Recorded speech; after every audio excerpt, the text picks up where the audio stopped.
Hello all, good evening. ನನ್ನ voice clear ಆಗಿ ಕೇಳಿಸ್ತಾ ಇದೆ ಅನ್ಕೊಳ್ತೀನಿ. ವಾಯ್ಸ್ ಕ್ಲಿಯರ್ ಇದೆಯಾ, ಆಡಿಬಲ್ ಇದೆಯಾ? ಪ್ಲೀಸ್ ಕನ್ಫರ್ಮ್ ಮಾಡಿ.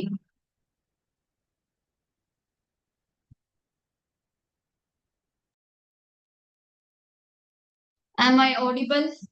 ಮೈ ವಾಯ್ಸ್ ಕ್ಲಿಯರ್?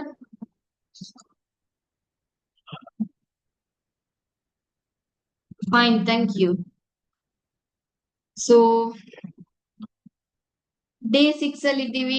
ನವರಾತ್ರಿ 6ನೆಯ ದಿನದಲ್ಲಿ ನಾವಿದ್ದೀವಿ. ಈ ದಿನ ಮಾ ಕಾತ್ಯಾಯಿನಿ ಅಂಡ್ ನೆನ್ನೆನೆ ಮಾ ಕಾತ್ಯಾಯಿನಿ ಬಗ್ಗೆ ಹೇಳ್ಬೇಕಾದ್ರೆ, ಮುಖ್ಯವಾಗಿ ಮಾ ಕಾತ್ಯಾಯಿನಿ ನಮ್ಗೆ ಹೆಲ್ಪ್ ಮಾಡ್ತಾರೆ ಟಾಕ್ಸಿಕ್ ಪ್ಯಾಟ್ರನ್ಸ್ ಅನ್ನ ಕಟ್ ಮಾಡೋದಿಕ್ಕೆ, ನಮ್ಮ ಲೈಫ್ ಅಲ್ಲಿ ಅನ್ವಾಂಟೆಡ್ ಅನ್ನೆಸೆಸರಿ ಥಿಂಗ್ಸ್ ಗಳನ್ನ ಕಟ್ ಮಾಡೋದಿಕ್ಕೆ ಮಾ ಕಾತ್ಯಾಯಿನಿ ನಮ್ಗೆ ಹೆಲ್ಪ್ ಮಾಡ್ತಾರೆ.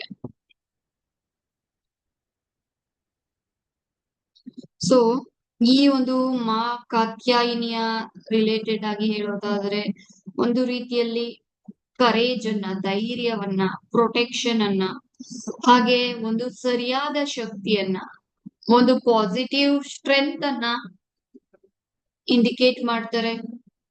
ಅಂಡ್ ನಾವು ತುಂಬಾ ಸಲ ಟಾಕ್ಸಿಕ್ ರಿಲೇಶನ್ಶಿಪ್ ಅಲ್ಲಿ ಸ್ಟ್ರಕ್ ಆಗಿರ್ತೀವಿ, ಕಾರ್ಮಿಕ್ ಟೈಗಳಲ್ಲಿ ಸ್ಟ್ರಕ್ ಆಗಿರ್ತೀವಿ. ನಾವು ಬೇಡ ಅಂತ ಅಂದ್ರೂ ಕೂಡ ಆ ಒಂದು ಕಾರ್ಮಿಕ್ ಥಿಂಗ್ ಇಂದ ನಮ್ಗೆ ಬಿಡಿಸ್ಕೊಳ್ಳೋದಿಕ್ಕೆ ಸಾಧ್ಯ ಆಗ್ತಿರೋದಿಲ್ಲ. ಅಂಡ್ ಟಾಕ್ಸಿಕ್ ಪ್ಯಾಟ್ರನ್ಸ್ ಅಂತ ಅಂದ್ರೆ ಯಾವ ರೀತಿಯಲ್ಲಿ ಹೇಳ್ಬೋದು ಅಂತ ಅಂದ್ರೆ, ಆಮ್, ತುಂಬಾ ಸಲ ಕನ್ಸಲ್ಟೇಷನ್ ತಗೊಳ್ತಾ ಇರ್ತಾರೆ. ಓಕೆ, ಅಂಡ್ ಅವ್ರಿಗೆ ಗೊತ್ತಿರುತ್ತೆ ಆ ಒಂದು ರಿಲೇಶನ್ಶಿಪ್ ಅಲ್ಲಿ ಅವ್ರು ಎಷ್ಟು ನೋವನ್ನ ಅನುಭವಿಸ್ತಾ ಇರ್ತಾರೆ. ಅಂಡ್ ಅದು completely it's not out of love, ಇದು ಟಾಕ್ಸಿಸಿಟಿ ಇಂದ ತುಂಬಿರುತ್ತೆ. ಬಟ್ ಸ್ಟಿಲ್ ಆ ಒಂದು ರಿಲೇಶನ್ಶಿಪ್ ಅನ್ನ ಬಿಟ್ಟು ಈಚೆ ಬರೋದಕ್ಕೆ ಹೆದರ್ತಾ ಇರ್ತಾರೆ, ಬಿಕಾಸ್ ಆಫ್ ಸೊಸೈಟಿ, ಅಥವಾ ನಾನ್ ಫಿನಾನ್ಷಿಯಲಿ ಅವ್ರ ಮೇಲೆ ಡಿಪೆಂಡ್ ಆಗೋಗಿದ್ದೀನಿ, ನನ್ ಕೈಲಿ ಅವ್ರಿಲ್ದೆ ಬದುಕಕ್ ಆಗೋದಿಲ್ಲ. ಈ ರೀತಿ ಟಾಕ್ಸಿಕ್ ರಿಲೇಶನ್ಶಿಪ್ ಅಲ್ಲಿ ಸಿಕ್ಕಾಕೊಂಡು ಒಂದು ತಮ್ಮ ಸೋಲನ್ನ ತಾವೇ ಕೆಳಗೆ ಮಾಡ್ಕೊಳ್ತಾ ಇರ್ತಾರೆ. ಅವರಿಗೆ ಎಕ್ಸ್ಪೆಷಲಿ ಈ ದಿನ ಧೈರ್ಯವನ್ನ ಕೊಡೋದಿಕ್ಕೆ, ಇಂಥ ಅನ್ವಾಂಟೆಡ್ ಟಾಕ್ಸಿಕ್ ರಿಲೇಶನ್ಶಿಪ್ಸ್ ಅನ್ನ ಕಟ್ ಮಾಡೋದಿಕ್ಕೆ ಮಾ ಕಾತ್ಯಾಯಿನಿ ನಮ್ಗೆ ಹೆಲ್ಪ್ ಮಾಡ್ತಾರೆ. It's not only about relationship, sometimes bad habits. ನಮಗ್ ಗೊತ್ತಿರುತ್ತೆ ಈ ಬ್ಯಾಡ್ ಹ್ಯಾಬಿಟ್ ಇಂದ ನನ್ನ ಲೈಫ್ ಹಾಳಾಗ್ತಾ ಇದೆ, ನನ್ನ ಹೆಲ್ತ್ ಹಾಳಾಗ್ತಾ ಇದೆ ಅಂತ. ಬಟ್ ಸ್ಟಿಲ್ ಆ ಬ್ಯಾಡ್ ಹ್ಯಾಬಿಟ್ಸ್ ಅನ್ನ ನಮ್ಗೆ ಬಿಡೋಕ್ ಆಗ್ತಿರೋದಿಲ್ಲ. That is also karmic tie, toxic tie. ಆ ಎಲ್ಲ ಒಂದು ಕಾರ್ಮಿಕ್ ಟಾಕ್ಸಿಕ್ ಎಳೆಗಳನ್ನ ಕಟ್ ಮಾಡೋದಿಕ್ಕೆ, ಆ ಒಂದು ಬೇಡವಾದ ಅನ್ವಾಂಟೆಡ್ ಕಾರ್ಡ್ ಗಳನ್ನ ಕಟ್ ಮಾಡೋದಿಕ್ಕೆ ಈ ದಿನದ ಒಂದು ಮಾ ಕಾತ್ಯಾಯಿನಿಯ ಎನರ್ಜಿ ನಮ್ಗೆ ಹೆಲ್ಪ್ ಮಾಡತ್ತೆ.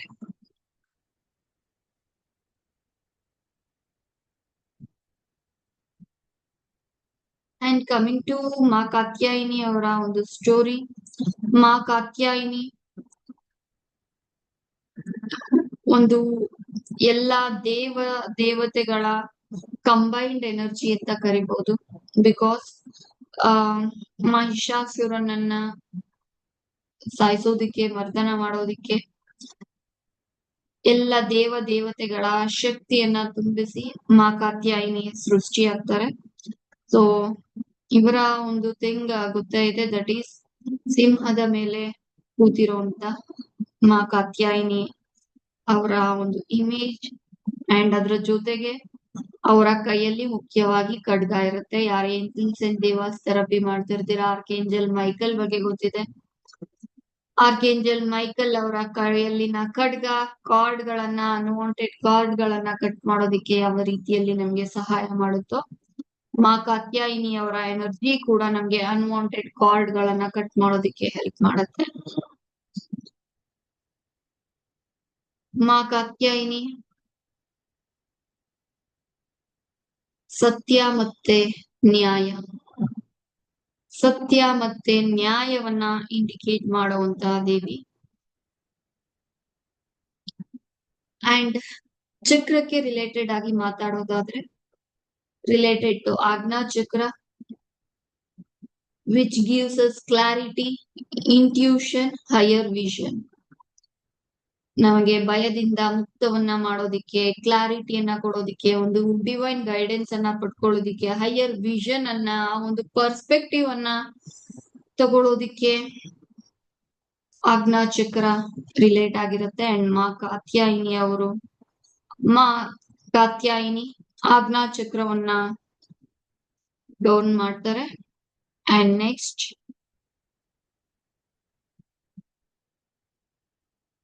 ಆಜ್ಞಾ ಚಕ್ರ ಇನ್ ಟರ್ಮ್ಸ್ ಆಫ್ ರಿಲೇಶನ್ಶಿಪ್ ಗೆ ನೋಡೋದಾದ್ರೆ, ಮುಖ್ಯವಾಗಿ ಆಜ್ಞಾ ಚಕ್ರ ನಮ್ಗೆ ಯಾವ ರೀತಿಯಲ್ಲಿ ಹೆಲ್ಪ್ ಮಾಡುತ್ತೆ ಅಂದ್ರೆ, ಯಾವ ಒಂದು ರಿಲೇಶನ್ಶಿಪ್ಸ್ ನನ್ನ ಸೋಲ್ ಅನ್ನ ಹೈ ಲೆವೆಲ್ ಗೆ ತಗೊಂಡ್ ಹೋಗ್ತಾ ಇದೆ, ಯಾವ ಒಂದು ರಿಲೇಶನ್ಶಿಪ್ ನನ್ನ ಒಂದು ಸೋಲ್ ಅನ್ನ ಮತ್ತಷ್ಟು ಕೆಳಗಡೆಗೆ ತಳ್ತಾ ಇದೆ, ಅದರ ಒಂದು ಅರ್ಥವನ್ನ ಮಾಡ್ಕೊಳ್ಳೋದಿಕ್ಕೆ ಆಜ್ಞಾ ಚಕ್ರ ನಮ್ಗೆ ಹೆಲ್ಪ್ ಮಾಡುತ್ತೆ. ಬಿಕಾಸ್ ಅಲ್ಟಿಮೇಟ್ಲಿ ನನ್ನ ಒಂದು ಸೋಲ್ ಮೇಲೆ ಏರ್ತಾ ಇದ್ಯಾ, ಈ ಒಂದು ಜರ್ನಿಯಲ್ಲಿ ಕೆಳಗೆ ಇಳಿತಾ ಇದ್ಯಾ ಅನ್ನೋದು ಇಂಪಾರ್ಟೆಂಟ್ ಆಗತ್ತೆ ಹೊರತು ಈ ಒಂದು ಸೊಸೈಟಿ ಏನ್ ಅನ್ಕೊಳ್ಳುತ್ತೆ, ನಾನ್ ಇವ್ರನ್ನ ಈ ರೀತಿಯಲ್ಲಿ ಟ್ರೀಟ್ ಮಾಡಿದ್ರೆ ಅವ್ರೇನ್ ಅನ್ಕೊಳ್ತಾರೆ, ಅದೆಲ್ಲವೂ ಕೂಡ ಟೆಂಪ್ರರಿ. ಅದ್ಯಾವುದೂ ಕೂಡ ನಿಮ್ಮನ್ನ ಒಂದು ಲಾಂಗ್ ರನ್ನಿಗೆ, ಲಾಂಗ್ ಜರ್ನಿಗೆ ತಗೊಂಡ್ ಹೋಗೋದಿಲ್ಲ. ಮುಖ್ಯವಾಗಿ ನಿಮ್ಮನ್ನ ನೀವು ಕ್ವಶನ್ ಮಾಡ್ಕೊಬೇಕಾಗಿರುವಂತದ್ದು, ಯಾವ ರಿಲೇಶನ್ಶಿಪ್ ನನ್ನ ಸೋಲನ್ನ ಹೈ ಲೆವೆಲ್ ಗೆ ತಗೊಂಡ್ ಹೋಗ್ತಾ ಇದೆ, ಯಾವ ರಿಲೇಶನ್ಶಿಪ್ಸ್ ನನ್ನನ್ನ ಮತ್ತಷ್ಟು ನರಕಕ್ಕೆ ತಳ್ತಾ ಇದೆ, that is in terms of soul. ಅದನ್ನ ಕ್ವಶನ್ ಮಾಡ್ಕೋಬೇಕಾಗತ್ತೆ. ಅಂಡ್ ಆ ಕ್ವಶನ್ ಗೆ ಆನ್ಸರ್ ಸಿಗುವಂತದ್ದು ಆಜ್ಞಾ ಚಕ್ರದಿಂದ. So coming to our own personal life, ನಮ್ಮ ಒಂದು ಪರ್ಸನಲ್ ಲೈಫ್ ಬಗ್ಗೆ ಮಾತಾಡೋದಾದ್ರೆ, ನಿಮ್ಮನ್ನ ನೀವೀಗ ಕ್ವಶನ್ ಮಾಡ್ಕೋಬೇಕಾಗಿದೆ. That is, are you holding on to someone who hurts you out of fear of being alone? Means, ನಾನು ಆಗ್ಲೇ ಹೇಳ್ದೆ, ನಮ್ಮ ಸೋಲ್ ಕೆಳಗೆ ಹೋಗ್ತಾ ಇದ್ಯಾ, ಮೇಲೆ ಹೋಗ್ತಾ ಇದ್ಯಾ, ಈ ಒಂದು ರಿಲೇಶನ್ಶಿಪ್ ಅಥವಾ ಈ ಒಂದು ಹ್ಯಾಬಿಟ್ ಇಂದ ಅನ್ನೋದು ಮ್ಯಾಟರ್ ಆಗುತ್ತೆ ಹೊರತು ಬೇರೆ ಇನ್ನೆಲ್ಲವೂ ಕೂಡ ನೆಗ್ಲಿಜಿಬಲ್ ಅಂತ.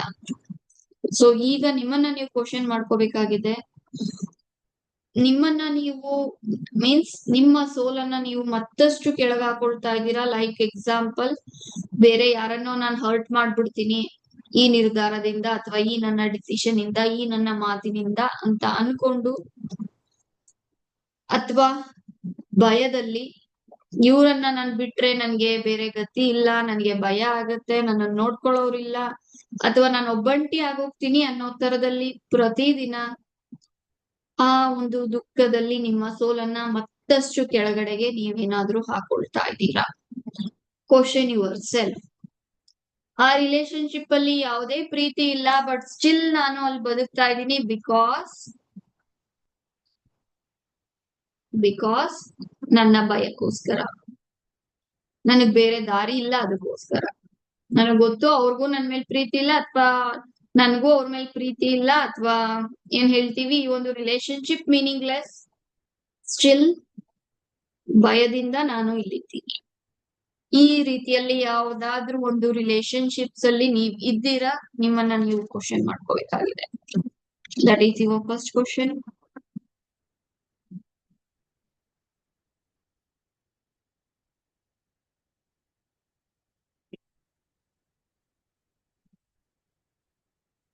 Next, second question. Do you feel karmic bonds keep repeating toxic patterns? Toxic patterns ಅನ್ನ, like example, again and again ನಿಮ್ಮ ಲೈಫ್ ಅಲ್ಲಿ ನಿಮ್ಮನ್ನ ಡಾಮಿನೇಟ್ ಮಾಡೋವಂಥವ್ರನ್ನ ನೀವು ಅಟ್ರಾಕ್ಟ್ ಮಾಡೋವಂಥದ್ದು, ಅಥವಾ ಎಗೈನ್ ಅಂಡ್ ಎಗೈನ್ ನಿಮ್ಮ ಲೈಫಿಗೆ ನೀವು ಮೋಸ ಮಾಡೋರ್ನೇ ಅಟ್ರಾಕ್ಟ್ ಮಾಡೋವಂಥದ್ದು. ಕೆಲವ್ರು ಹೇಳ್ತಿರ್ತಾರೆ, ನನ್ನ ಹತ್ರ ಯಾರ್ ದುಡ್ಡು ಇಸ್ಕೊಂಡ್ರು ಅದು ವಾಪಸ್ ಬರಲ್ಲ, ಎಲ್ಲ ನನಗ್ ಮೋಸನೇ ಮಾಡ್ತಾರೆ. ಇಟ್ಸ್ ನಾಟ್ ಅಬೌಟ್ ದೆಮ್, ಅವ್ರ ಬಗ್ಗೆ ಅಲ್ಲ, ಇದು ನಿಮ್ಮ ಬಗ್ಗೆ, ನಿಮ್ಮ ಪ್ಯಾಟರ್ನ್, ನೀವು ಅಂತವ್ರನ್ನ ನಿಮ್ಮ ಲೈಫ್ಗೆ ಅಟ್ರಾಕ್ಟ್ ಮಾಡ್ತಾ ಇದ್ದೀರಾ. ಸೊ ಆ ರೀತಿಯಲ್ಲಿ ಯಾವ್ದಾದ್ರು karmic bond, same pattern, same ತರದ ವ್ಯಕ್ತಿಗಳನ್ನ ನೀವು ಅಟ್ರಾಕ್ಟ್ ಮಾಡ್ತಾ ಇದ್ದೀರಾ ನೋಡಿ. ಇಫ್ ಎಸ್, ನಿಮ್ಮ ನೋಟ್ಬುಕ್ ಅಲ್ಲಿ ಅದನ್ನ ಮೆನ್ಷನ್ ಮಾಡ್ಕೊ.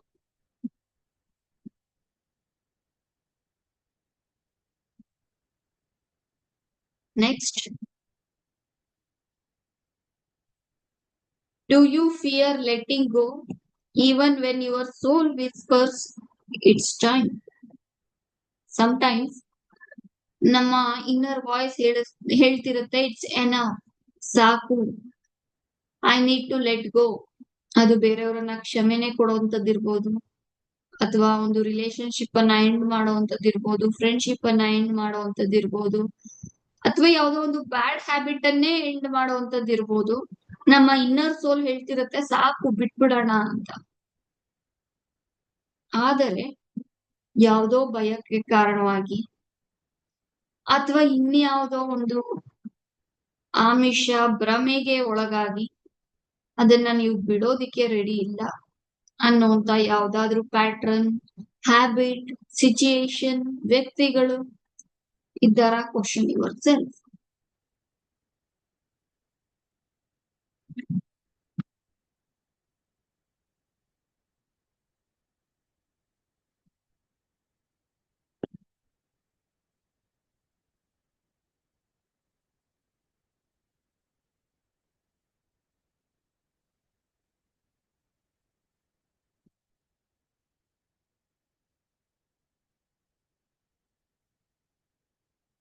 ಮಾ ಕಾತ್ಯಾಯಿನಿ ಆಗ್ಲೇ ಹೇಳ್ದಾಗೆ ಈ ಎಲ್ಲಾ ಟಾಕ್ಸಿಕ್ ಟೈಗಳನ್ನ ಕಟ್ ಮಾಡಿ ನಮ್ಮ ರಿಲೇಶನ್ಶಿಪ್ಸ್ ಅನ್ನ ಮತ್ತಷ್ಟು ಪ್ಯೂರ್, ರೆಸ್ಪೆಕ್ಟ್ಫುಲ್ ಅಂಡ್ ಅಲೈನ್ಡ್ ಆಗಿ ಮಾಡೋದಿಕ್ಕೆ ಹೆಲ್ಪ್ ಮಾಡ್ತಾರೆ. ಮೆಡಿಟೇಷನ್ ಗೆ ಹೋಗೋದಿಕ್ಕೂ ಮುಂಚೆ ಮತ್ತೊಂದು last question: which toxic tie or pattern am I ready to release today? ಈ ದಿನ ಯಾವ ಒಂದು ಕಾಸ್ಮಿಕ್ ಟೈ ಅಥವಾ ಒಂದು ಪ್ಯಾಟ್ರನ್ ಅನ್ನ ರಿಲೀಸ್ ಮಾಡೋದಿಕ್ಕೆ ರೆಡಿ ಇದ್ದೀರಾ ನೀವು? ಮೇಲೆ ಎಷ್ಟೆಲ್ಲ ಮೆನ್ಷನ್ ಮಾಡ್ಕೊಂಡ್ರಿ ಅಲ್ಲ ಬೇರೆ ಬೇರೆ ಕ್ವಶನ್ಸ್ ಗಳ ಮೂಲಕ. ಈ ಎಲ್ಲವನ್ನ ಕ್ವಶನ್ಸ್ ಗಳಲ್ಲಿ which is the one thing ಈ ಒಂದು ಮೆಡಿಟೇಷನ್ ನ ಮೂಲಕ ಯಾವ ಒಂದು ಕಾಸ್ಮಿಕ್ ಟೈ ಅಥವಾ ಯಾರ ಜೊತೆಗಿನ ಸಂಬಂಧವನ್ನ ಕಟ್ ಮಾಡ್ಬೇಕು ಅಂತ ಅನ್ಕೊಳ್ತಾ ಇದ್ದೀರಾ, ಅಥವಾ ಯಾವ ಒಂದು ಬ್ಯಾಡ್ ಹ್ಯಾಬಿಟ್ ಅನ್ನ ಕಟ್ ಮಾಡ್ಬೇಕು ಅಂತ ಅನ್ಕೊಳ್ತಾ ಇದ್ದೀರಾ? ಸೊ ದಟ್ ಈ ಒಂದು ಟಾಕ್ಸಿಕ್ ಪ್ಯಾಟ್ರನ್ ಅಥವಾ ಈ ಒಂದು ಅನ್ವಾಂಟೆಡ್ ಟಾಕ್ಸಿಕ್ ರಿಲೇಶನ್ಶಿಪ್ ಅನ್ನ ಕಟ್ ಮಾಡೋದ್ರ ಮೂಲಕ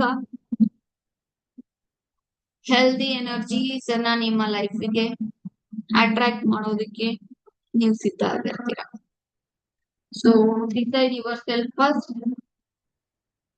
ಯಾವ ಟಾಕ್ಸಿಕ್ ಹ್ಯಾಬಿಟ್, ಯಾವ ಟಾಕ್ಸಿಕ್ ಪ್ಯಾಟ್ರನ್, ಯಾವ ಟಾಕ್ಸಿಕ್ ಸಿಚುಯೇಷನ್ ಅಥವಾ ಯಾವ ಟಾಕ್ಸಿಕ್ ರಿಲೇಶನ್ಶಿಪ್ ಅಥವಾ ವ್ಯಕ್ತಿ ನಿಮ್ಮ ಲೈಫ್ ಇಂದ ನೀವು ಈ ದಿನದ ಒಂದು ಮೆಡಿಟೇಷನ್ ಅಲ್ಲಿ ಕಟ್ ಮಾಡೋದಿಕ್ಕೆ ಇಷ್ಟಪಡ್ತೀರಾ? Decide that first.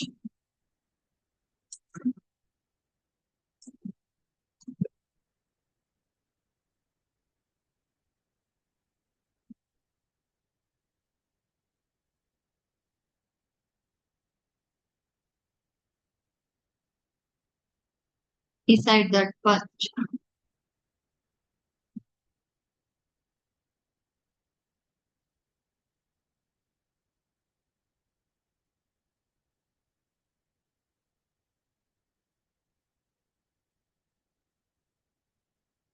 Done.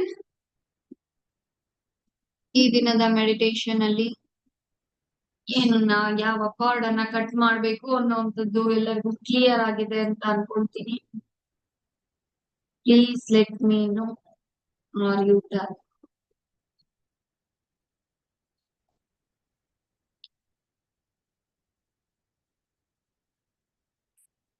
Fine. So meditation ಗೆ ಸಿದ್ಧರಾಗಿ. ಮೆಡಿಟೇಷನ್ ಗೆ ಸಿದ್ಧವಾಗಿ ಕೂತು ಕಣ್ಣನ್ನ ಕ್ಲೋಸ್ ಮಾಡಿ.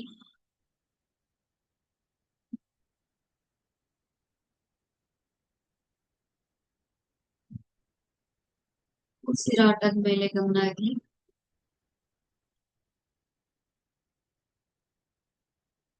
Deep breath in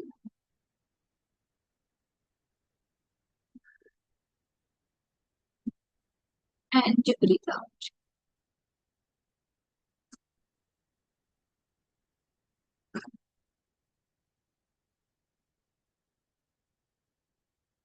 Another deep breathe in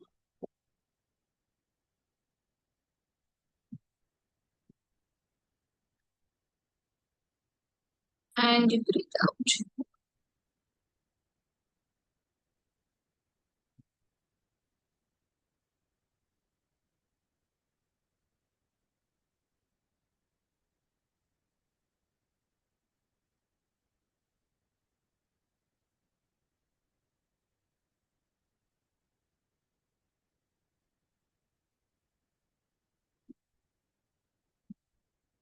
Breathe in,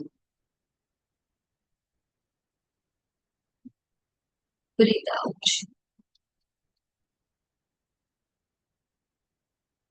ಪ್ರತಿ ಉಸಿರಾಟದಲ್ಲೂ ನಿಮ್ಮ ಬಾಡಿ ಜೊತೆಗಿನ ಕನೆಕ್ಷನ್ ಅನ್ನ ಟಚ್ ಮಾಡ್ಕೊಳ್ತಾ ಬನ್ನಿ.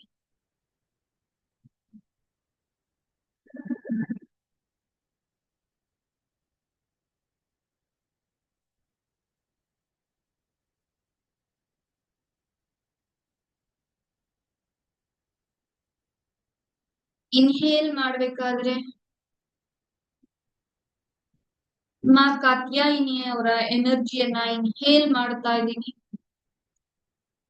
ಹಾಗೇನೆ ಎಕ್ಸೇಲ್ ಮಾಡ್ಬೇಕಾದ್ರೆ ಉಸಿರನ್ನ ಈಚೆ ಹಾಕ್ಬೇಕಾದ್ರೆ ನನಗೆ ಅನ್ವಾಂಟೆಡ್ ಎನರ್ಜೀಸ್ ಅನ್ನ ನಾನು ನನ್ನಿಂದ ಈಚೆ ಹಾಕ್ತಾ ಇದ್ದೀನಿ. ಈ ರೀತಿಯಲ್ಲಿ ವಿಜುವಲೈಸ್ ಮಾಡ್ತಾ breathe in and breathe out ಅನ್ನ ಮಾಡ್ತಾ ಬನ್ನಿ.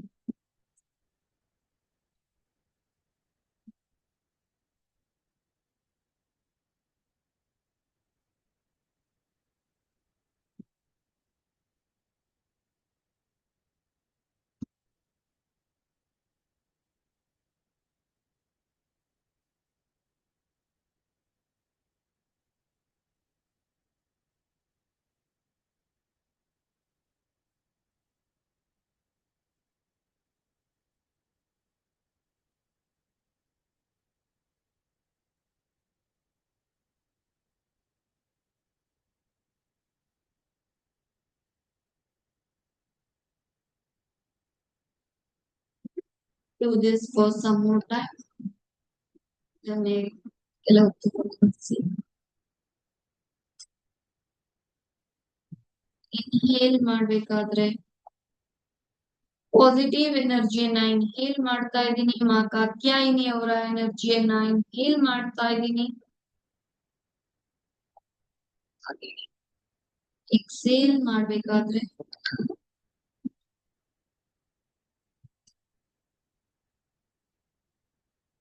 ನನಗೆ ಬೇಡವಾದಂತ ಅನ್ವಾಂಟೆಡ್ ಎನರ್ಜೀಸ್ ಅನ್ನ ನನ್ನ ಬಾಡಿಯಿಂದ ಈಚೆ ಹಾಕ್ತಾ ಇದ್ದೀನಿ.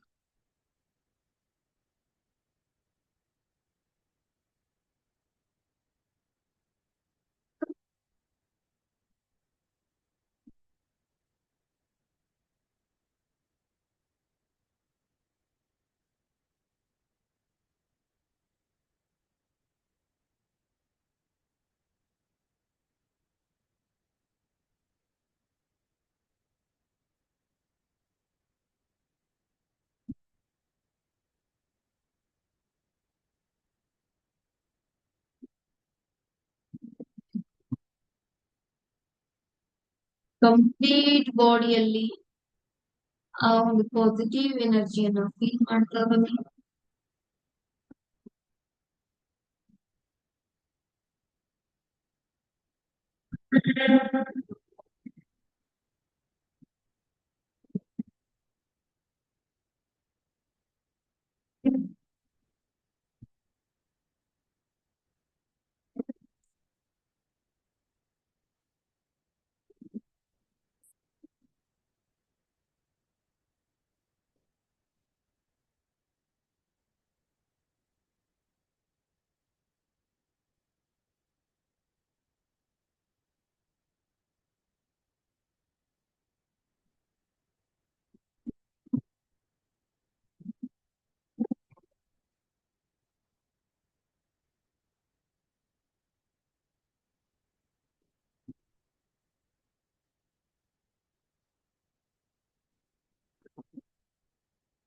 ನಾವು ಈಗ ಮಾ ಕಾತ್ಯಾಯಿನಿ ಅವರ ಒಂದು ಬ್ಲೆಸ್ಸಿಂಗ್ಸ್ ನ ನಿಮ್ಮ ಬಾಡಿಯಲ್ಲಿ ಫೀಲ್ ಮಾಡಿ. ನೀವು ಯಾವ ಒಂದು ಒಂದು ಟಾಕ್ಸಿಕ್ ಆಗಿಲ್ಲ, ಅದು ಟಾಕ್ಸಿಕ್ ರಿಲೇಶನ್ಶಿಪ್ ಇರ್ಬೋದು ಅಥವಾ ಟಾಕ್ಸಿಕ್ ಹ್ಯಾಬಿಟ್ ಇರ್ಬೋದು, ಟಾಕ್ಸಿಕ್ ಸಿಚುಯೇಷನ್ ಇರ್ಬೋದು, ಅಥವಾ ಬೇರೆ ಏನೇ ಇರ್ಬೋದು. ಅದು ವ್ಯಕ್ತಿ ಆಗಿದ್ರೆ ಆ ವ್ಯಕ್ತಿಯನ್ನ ನಿಮ್ಮ ಮುಂದೆ ಕಲ್ಪಿಸ್ಕೊಳ್ಳಿ. ಸಿಚುಯೇಷನ್ ಆಗಿದ್ರೆ ಅದಕ್ಕೆ ಒಂದು ಇಮೇಜ್ ಅನ್ನ ಕೊಟ್ಟು ನಿಮ್ಮ ಮುಂದೆ ಕಲ್ಪಿಸ್ಕೊಳ್ಳಿ. ಅದೊಂದು ಬ್ಯಾಡ್ ಹ್ಯಾಬಿಟ್ ಆಗಿದ್ರೆ ಆ ಒಂದು ಹ್ಯಾಬಿಟ್ ಗೆ ಒಂದು ಇಮೇಜ್ ರೂಪವನ್ನ ಕೊಟ್ಟು ನೀವು ನಿಮ್ಮ ಮುಂದೆ ಕಲ್ಪಿಸ್ಕೊಳ್ಳಿ. ನಿಮ್ಮ ಆ ಒಂದು ಯಾವ ಒಂದು ಎನರ್ಜೀಸ್ ಇಂದ ನೀವು ಕಟ್ ಆಗ್ಬೇಕು ಅಂತ ಅನ್ಕೊಳ್ತಾ ಇದ್ದೀರಾ, ಅದನ್ನ ನಿಮ್ಮ ಮುಂದೆ ಕಲ್ಪಿಸ್ಕೊಳ್ಳಿ.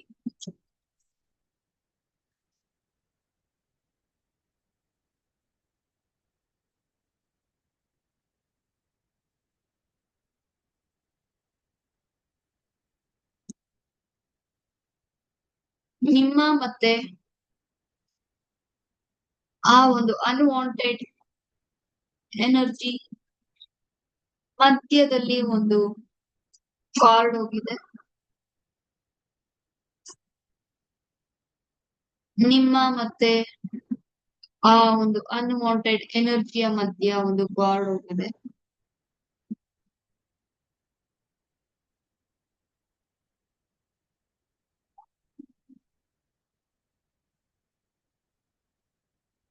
ಕಾರ್ಡ್ ಅನ್ನ ಕಲ್ಪಿಸ್ಕೊಡಿ.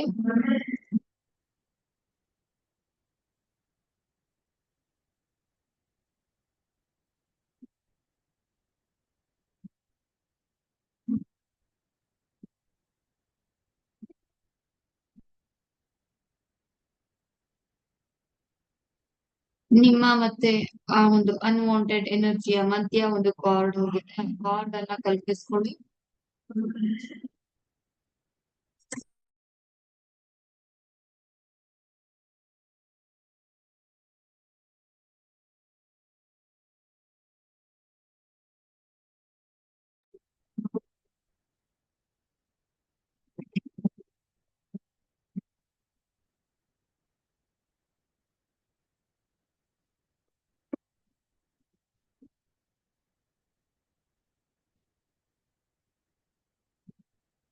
ಪ್ರತಿಯೊಂದು ಉಸಿರಾಟದಲ್ಲೂ ಮಾ ಕಾತ್ಯಾಯಿನಿ ಅವರ ಎನರ್ಜಿಯನ್ನ ಇನ್ಹೇಲ್ ಮಾಡ್ತಾ